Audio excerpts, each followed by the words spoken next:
or wavy. Yeah, Want to see some curly stuff? of course. Be right back. Okay.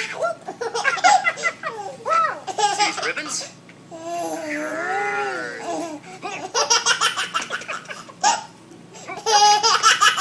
Pasta?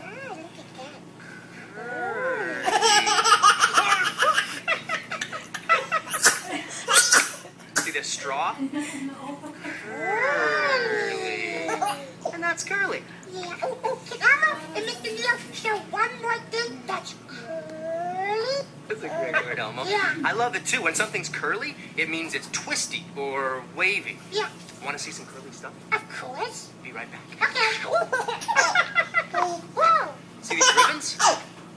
Curly. Pasta?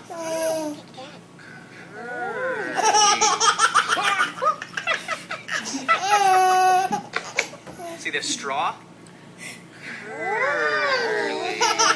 And that's curly. Yeah. Oh, Elmo and Mr. Neil show one more thing that's curly. Well, sure, Elmo, but I didn't bring anything else. Really? Yeah. Okay, but let's go really. That's a great word, Elmo. Yeah. I love it too. When something's curly, it means it's twisty or wavy. Yeah. Want to see some curly stuff? Of course. Be right back. Okay.